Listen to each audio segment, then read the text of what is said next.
अध्याय का अंश। देवी बोली,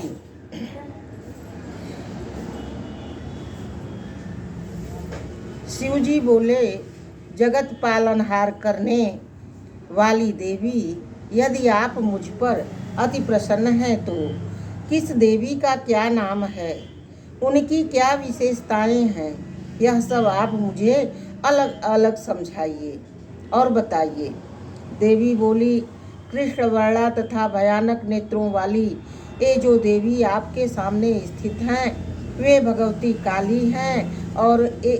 और जो ये श्याम वर्ण वाली देवी आपके ऊर्ध्वभाग में विराजमान हैं, वे साक्षात महाकाल स्वरूपणी महाविद्या तारा हैं। महामते आपके दाहिने और ये जो भयदायिनी तथा मस्तक विहीन देवी विराजमान हैं, वे महाविद्या स्वरूपणी भगवती छिन्न मस्ता हैं।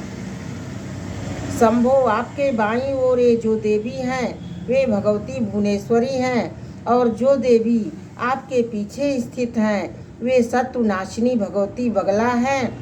विधवा का रूप धारण की हुई ये जो देवी आपके अग्निकोण में विराजमान हैं, वे महाविद्या स्वरूपणी महेश्वरी घूमावती हैं। और आपके नैऋत्य कोण में ये देवी जो देवी खड़ी हैं वे भगवती त्रिपुर सुंदरी हैं।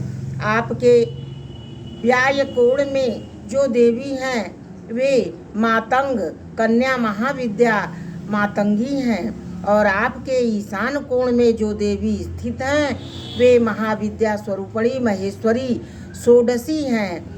मैं तो भयंकर रूप वाली भैरवी हूँ। शंभो आप भय मत कीजिए, ये सभी रूप भगवती के अन्य समस्त रूपों से उत्कृष्ट हो। महेश्वर ये देवियाँ नित्य भक्ति पूर्वक उपासना करने वाले साधक पुरुषों को चारों प्रकार के पुरुषार्थ, धर्म, अर्थ, काम और मोक्ष तथा समस्त वांछित फल प्रदान करती हैं।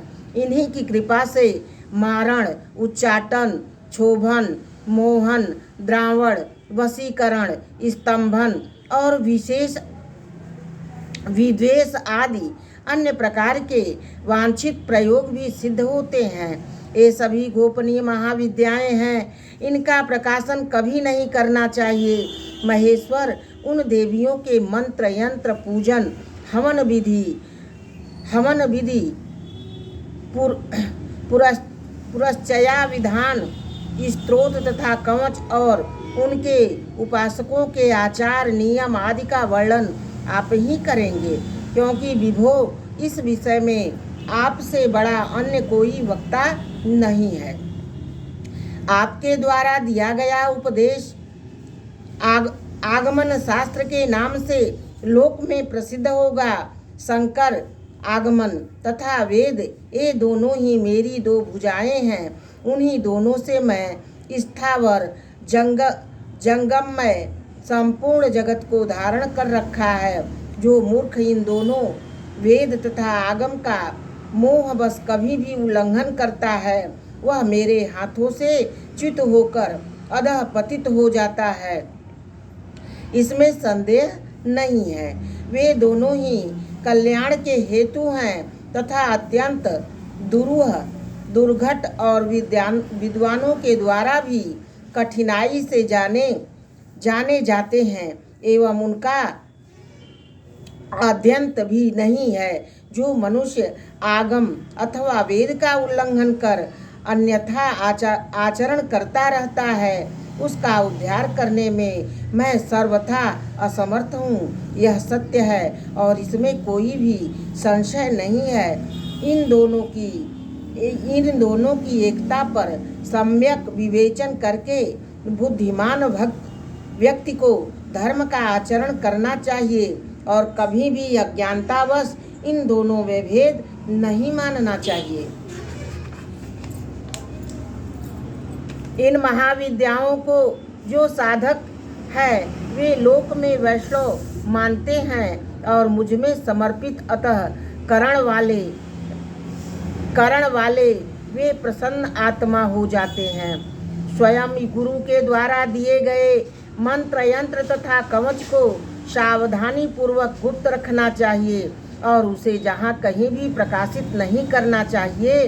उसे प्रकाशित करने से सिद्धि की हानि होती है तथा अशुभ होता है। अतः उत्तम साधक को चाहिए कि पूरे प्रयत्न के साथ उसे गोपनीय रखें। महादेव महामते, आपके द्वारा यह करणी कर्म मैंने आपसे कहा, क्योंकि मैं आपकी प्रियतमा हूँ और आप मेरे ही अत्यंत प्रिय पति हैं। अपने पिता दक्ष प्रजापति के अभिमान के विनाश के लिए मैं आज वहाँ जाऊंगी।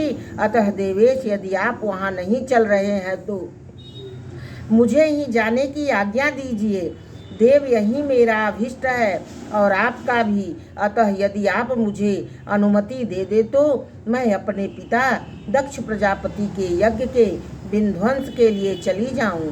श्री महादेव जी बोले, नारद, उन भगवती का यह वचन सुनकर शिव डरे डरे से खड़े रहे और फिर उन्होंने भयानक नेत्रों वाली उन देवी काली से कहा। शिव जी बोले, मैं आपको संपूर्ण परमेशानी तथा परा प्रकृति के रूप में जान गया हूँ। अतः अनायास अज्ञानवश आपको न जानते हुए मैंने जो कुछ कहा है उसे क्षमा करें। आप आद्या हैं, परा विद्या हैं तथा सभी प्राणियों में विराजमान हैं। आप स्वतंत्र रहने वाली परमा शक्ति हैं। अतः कोई भी कार्य करने या ना करने के लिए आपको आदेश देने वाला कौन है? शिवे, प्रजापति दक्ष के यज्ञ विनाश के लिए यदि आप जाएंगी तो मेरी कौन सी शक्ति आपको रोकने में समर्थ है और मैं भी आपको कैसे रोक सकूंगा? महेशानी, पति भाव से मैंने आपको जो भी अप्रिय वचन कहा है उसे आप क्षमा करें और आपकी जो रुचि हो वैसा करें। श्री महादेव जी बोले, नारद, तब महेश के ऐसा कहने पर थोड़ी सी मुस्कान से युक्त मुखमंडल वाली उन जगदम्बिका ने यह वचन कहा। देव महेश्वर, आप अपने समस्त प्रथम गणों से के साथ नहीं रहिए और मैं यहीं रहिए और मैं अपने पिता के घर यज्ञ देखने के लिए इसी समय जा रही हूँ। नारद महादेव से ऐसा कहकर वे भगवती तथा ऊर्ध्व दिशा में स्थित देवी तारा ये दोनों अचानक एक रूप हो गई। तदवंतर अन्य 8 मूर्तियाँ देवियाँ भी सहसा अंतर ध्यान हो गई। इसके बाद भगवान शिव ने उन सुरेश्वरी को जाने की इच्छुक देखकर अपने प्रथम गणों से कहा, 10,000 सिंहों से युक्त तथा रत्न जालों से सुशोभित उस उत्तम रथ ले जाओ। उसे सुनते ही स्वयं प्रथम गणों के अधिपति उसी क्षण तेज गति से चलने वाले 10,000 सिंहों से जुते हुए रथ को ले आए। प्रथमाधिपति ने रत्न जाल से सुशोभित पर्वतकार चारों ओर से अनेक प्रकार की पताकाओं से अलंकृत तथा वायु वेग के समान चलने वाले 10,000 सिंहों से जुते हुए उस रथ पर उन भगवती को स्वयं विराजमान कराया। मुनिश्रेष्ठ, युग के अंत में प्रलय के समान संपूर्ण जगत को भयभीत करने वाली वे भीम रूपणी भगवती महाकाली उस रथ में स्थित होकर सुमेरु पर्वत के शिखर पर आरूढ़ उत्तम मेघालय की भांति सुशोभित हो रही थी। तदवंतर बुद्धिमान नंदी उस रथ को बड़ी तेजी से हाँकने लगे और महामते, इधर वे शिव शोक तथा दुख से व्याकुल होकर रुदन करने लगे। कोपावृष्ट काली को देखकर सभी प्राणी भागने लगे। सूर्य भी भयभीत होकर पृथ्वी पर गिरने लगे। सागर विक्षुब्ध हो गए। सभी दिशाएं व्याकुल हो उठी। महान वेग से वायु बहने लगी और घोर अमंगल का संकेत देने वाले सैकड़ों उल्का पिंड सूर्य मंडल का भेदन कर पृथ्वी तल पर गिरने लगे। इस प्रकार वह रथ आधे क्षण में भी ही दक्ष प्रजापति के घर पहुंच गया। तब उन भगवती सती को देखते ही दक्ष के घर में स्थित सभी लोग भयभीत हो उठे। 8वां अध्याय संपूर्ण हुआ।